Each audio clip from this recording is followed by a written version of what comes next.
दोस्तों, दिन के 11 बजे का टाइम था। एक बहुत बड़े बैंक में एक बुजुर्ग व्यक्ति, जिन्होंने साधारण से कपड़े पहन रखे हैं और उनके हाथ में एक पुराना सा लिफाफा है, उसे लेकर वह बैंक के अंदर घुस जाते हैं।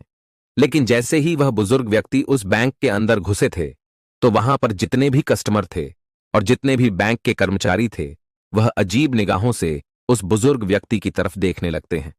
उन बुजुर्ग व्यक्ति का नाम था हरपाल सिंह। हरपाल सिंह जी, जिनके एक हाथ में छड़ी है और एक हाथ में उन्होंने पुराना सा लिफाफा पकड़ रखा है। वह धीरे धीरे काउंटर की तरफ बढ़ने लगते हैं, जो काउंटर ग्राहकों के लिए था, और ग्राहकों की मदद करने के लिए एक महिला वहां पर बैठी हुई थी, जिस महिला का नाम था संगीता। अब वह धीरे धीरे संगीता की तरफ पहुंच गए थे। लेकिन बैंक के अंदर जितने भी लोग थे और जितने भी बैंक के कर्मचारी थे, सभी की निगाहें हरपाल सिंह जी के ऊपर टिकी हुई थीं। इसके बाद वह संगीता के पास जाते हैं और जाने के बाद बड़ी ही विनम्रता से कहते हैं कि देखिए मैडम, मेरे अकाउंट में क्या हो गया है, ये अच्छी तरह से चल नहीं रहा है। ऐसा कहकर हरपाल सिंह जी उस लिफाफे को संगीता की तरफ बढ़ाते हैं। लेकिन संगीता हरपाल सिंह जी के कपड़ों को देखकर उन्हें जज करती है और कहती है कि बाबा, क्या आप गलत बैंक में तो नहीं आ गए? मुझे लगता है कि आपका खाता इस बैंक में नहीं होगा। लेकिन तभी जो हरपाल सिंह जी होते हैं, बड़े ही सहजता से कह देते हैं कि बेटी, एक बार तुम देख तो लो, शायद हो सकता है मेरा खाता इसी बैंक में हो। उसके बाद संगीता लिफाफा रखते हुए उनसे कह देती है कि बाबा, इसमें थोड़ा सा टाइम लगेगा और आपको थोड़ी देर तक वेट करना होगा।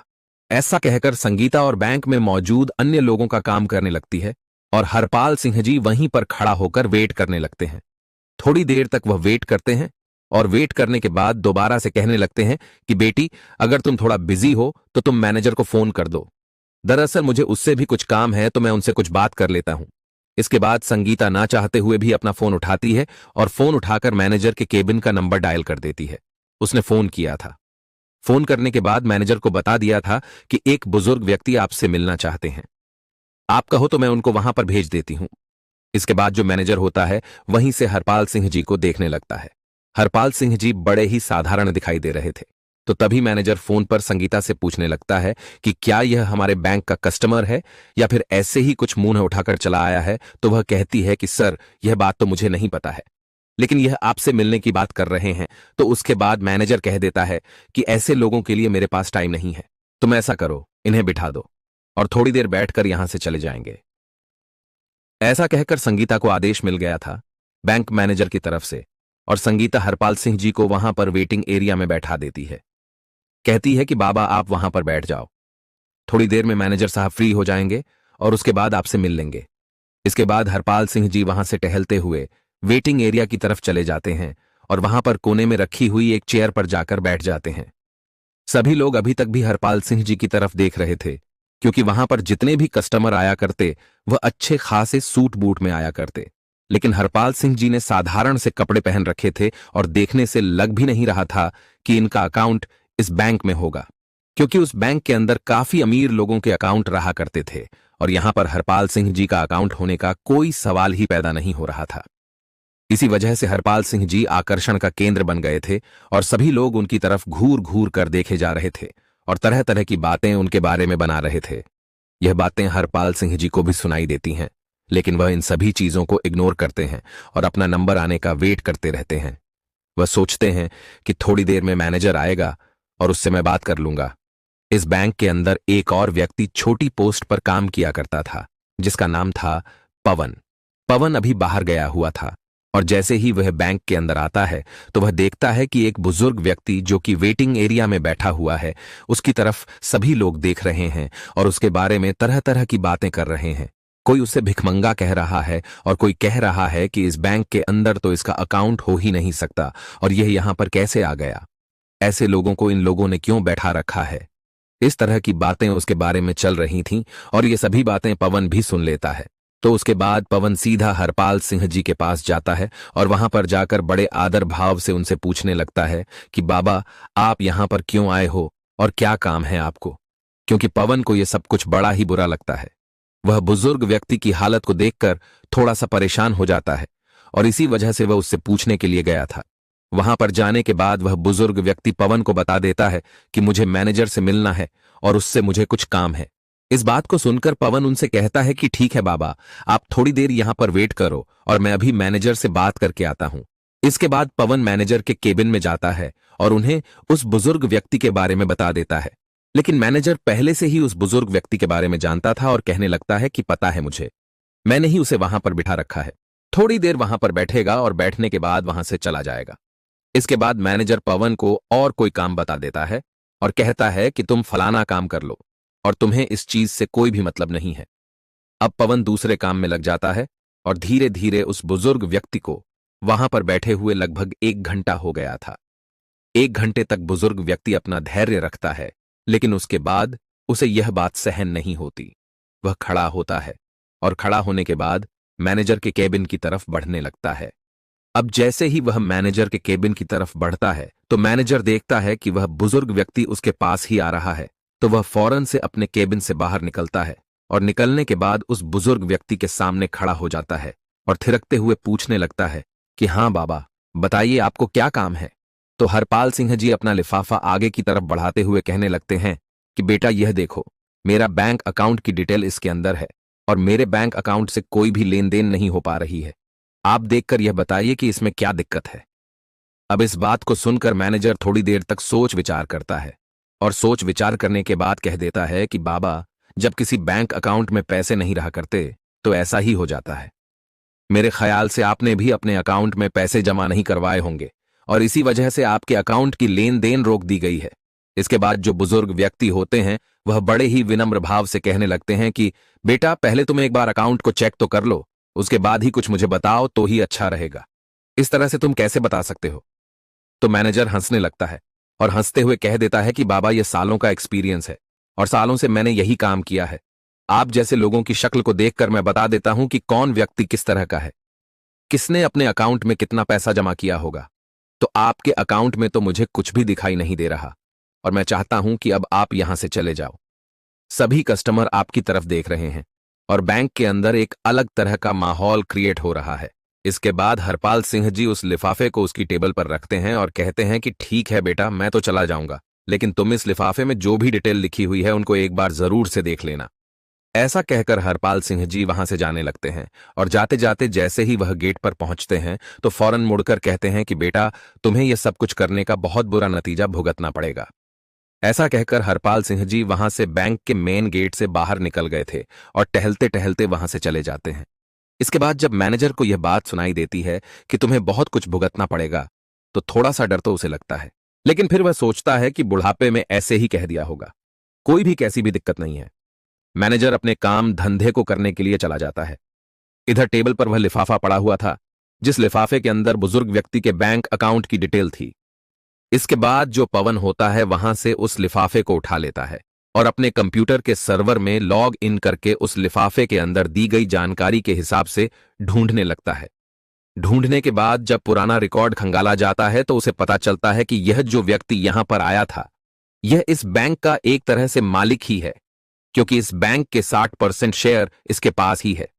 अब इस बात को सुनकर वह बड़ा ही हैरान होता है और भी अच्छी तरह से उस डिटेल को पढ़ने लगता है। तो डिटेल को पढ़ने के बाद वह पूरी तरह से कंफर्म हो जाता है कि यह इस बैंक के मालिक ही हैं। इसके बाद पवन उस रिपोर्ट की कॉपी निकालता है और कॉपी निकालकर बैंक मैनेजर के पास जाने लगता है। बैंक मैनेजर जो अपने केबिन में किसी अमीर कस्टमर से बात कर रहे थे और उन्हें तरह तरह की स्कीमें बता रहे थे। इसके बाद पवन नोट करता है और नोट करने के बाद केबिन के अंदर आने लगता है। बैंक मैनेजर उसे इशारा करता है और इशारे से पूछने लगता है कि किस लिए तुम यहां पर आए हो। उसके बाद जो पवन होता है वह इशारों से ही बता देता है कि यह एक रिपोर्ट है जो उस व्यक्ति की है जो वहां पर आया था और आपने उसे ऐसे ही यहां से भेज दिया। आप एक बार इस पर नजर डाल लेंगे तो अच्छा रहेगा।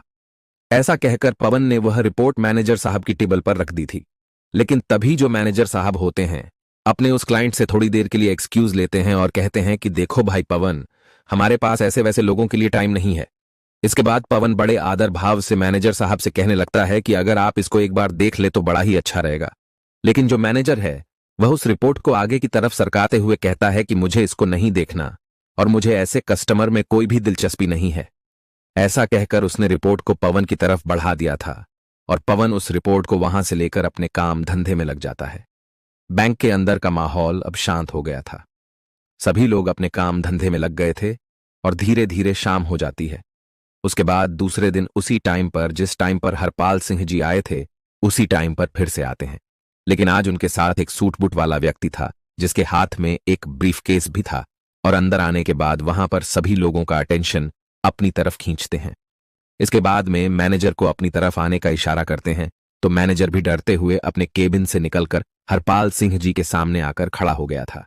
तभी हरपाल सिंह जी मैनेजर से कहते हैं कि मैनेजर साहब, मैंने आपसे कहा था ना कि यह बात आपको बहुत भारी पड़ेगी। आपने जो कुछ भी कल मेरे साथ किया था वह बिल्कुल भी बर्दाश्त के लायक नहीं है। तो अब आप अपनी सजा भुगतने के लिए तैयार हो जाइए। इस बात को सुनकर मैनेजर थोड़ा सा बौखला जाता है, लेकिन फिर वह सोचता है कि क्या सजा मुझे दे सकते हैं, भला मेरे साथ क्या कर सकते हैं। उसके बाद हरपाल सिंह जी कहते हैं कि तुम्हें मैनेजर के पद से हटाया जा रहा है और तुम्हारी जगह इस बैंक में काम करने वाले पवन को मैनेजर बनाया जा रहा है और तुम्हें फील्ड का काम देखना होगा। इस बात को सुनकर मैनेजर थोड़ा सा बौखला जाता है और वह कहने लगता है कि आप होते कौन हो? मुझे इस तरह से हटाने वाले? तो हरपाल सिंह जी कह देते हैं कि मैं इस बैंक का एक तरह से मालिक ही समझ लो, क्योंकि 60% शेयर वैल्यू मेरे पास है और मैं चाहूं तो तुम्हें हटा भी सकता हूं और किसी और को तुम्हारी जगह लगा भी सकता हूं। यह बात सुनकर बैंक के अंदर जितने भी कर्मचारी थे और जो कुछ कस्टमर कल भी इस बैंक के अंदर आए थे और आज भी आए थे, वह सभी लोग एकदम से हैरान हो जाते हैं और हरपाल सिंह जी की तरफ फटी की फटी रह गई निगाहों से देखने लगते हैं।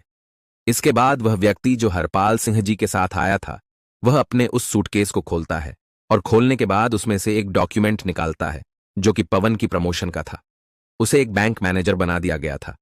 इसके बाद में दूसरा लेटर निकलता है जिसको बैंक मैनेजर को दे देता है और कहता है कि अगर तुम्हें फील्ड में ड्यूटी करनी है तो तुम बेशक से कर लो, लेकिन मैनेजर बनकर तुम इस बैंक में नहीं रह सकते। ये बात सुनकर मैनेजर के पसीने छूटने लगते हैं और वह अपनी कल की गलती के लिए बुजुर्ग व्यक्ति से माफी मांगने लगता है। लेकिन तभी जो हरपाल सिंह जी होते हैं वह उसे उठाते हैं और कहते हैं कि माफी किस बात की मांग रहे हो और मैं किस वजह से तुम्हें माफ कर दूं? तुमने मेरे साथ जो व्यवहार किया था वह हमारे इस बैंक की पॉलिसी के खिलाफ है। क्या तुमने कभी भी इस बैंक की पॉलिसी नहीं पढ़ी? यहां पर गरीब और अमीर में कोई भी फर्क नहीं किया जाएगा और सभी को एक ही पलड़े में तोला जाएगा। दरअसल इस बैंक की स्थापना हरपाल सिंह जी ने की थी और उन्होंने यह बात पहले ही घोषित कर दी थी कि इस बैंक के अंदर किसी को भी गरीब नहीं समझा जाएगा और ना ही किसी को ज्यादा अमीर समझा जाएगा। सभी के साथ सामान्य व्यवहार किया जाएगा और कोई भी बैंक का स्टाफ ऐसा करता है तो उसके खिलाफ कड़ी से कड़ी कार्रवाई की जाएगी। तो हरपाल सिंह जी कहते हैं कि वह तो मैं तुम पर रहम कर रहा हूं कि तुम्हें काम करने योग्य छोड़ रहा हूं, वरना मैं चाहूं तो तुझे यहां से हटा भी सकता हूं। जो तुमने मेरे साथ किया है वह बिल्कुल भी किसी के साथ नहीं होना चाहिए। तुम्हारे बैंक में काम करने वाला पवन, जिसके हाथ में कुछ भी नहीं था, लेकिन फिर भी उसने मुझसे आकर पूछा और मेरे लिए कुछ करना चाहा, तो इस पोस्ट के लिए वह असली हकदार है, ताकि वह ग्राहकों को अच्छी तरह से समझ सके और उनके कपड़ों को देखकर उनको जज ना कर सके। ऐसा कहकर हरपाल सिंह जी संगीता को बुलाते हैं और संगीता को भी इस बात के बारे में फटकार लगाते हैं। कहते हैं कि मैं पहली गलती समझकर तुम्हारी इसे माफ कर रहा हूं, लेकिन बैंक के अंदर कोई भी व्यक्ति अगर आए तो उसको उसके कपड़ों से जज नहीं करना है, उसके बारे में तसल्ली से देखना चाहिए। अगर तुम मुझे पहले ही हैंडल कर लेती तो इस मैनेजर के पास मुझे नहीं जाना पड़ता और मुझे और ज्यादा अपमान का सामना नहीं करना पड़ता। इसके बाद संगीता हाथ जोड़ने लगती है और उनसे माफी मांगने लगती है। कहती है कि बाबूजी, मुझे माफ कर दो, मुझसे बहुत बड़ी गलती हो गई और आगे से आपको ऐसा कुछ भी देखने को नहीं मिलेगा। इसके बाद हरपाल सिंह जी वहां से उस व्यक्ति के साथ वापस जाने लगते हैं और सभी लोगों से कहकर गए थे कि पवन से बहुत कुछ तुम्हें सीखने की जरूरत है और इससे जितना हो सके उतना सीख लीजिए, तुम्हारे लिए अच्छा होगा। अब मैं बीच बीच में यहां पर किसी ना किसी को भेजता रहूंगा जो तुम्हारी इन हरकतों के बारे में अच्छी तरह से मुझे रिपोर्ट दे सके। ऐसा कहकर हरपाल सिंह वहां से चले गए थे और बैंक का पूरा स्टाफ इस बारे में बात करने लगता है और सोचता है कि अब अच्छी तरह से काम करना होगा, कहीं अगली बार उनका नंबर ना आ जाए। इस बात को सोचकर पूरा बैंक सुधर जाता है और सभी लोग अच्छी तरह से उस बैंक के अंदर काम करने लगते हैं। हरपाल सिंह जी का यह कारनामा चारों तरफ फैल गया था और सभी लोग उस बैंक की बड़ाई करने लगते हैं और कहते हैं कि मालिक हो तो ऐसा हो, वरना बेशक से ना हो, क्योंकि ज्यादातर मालिक अपने बैंक को खोल कर चले जाते हैं।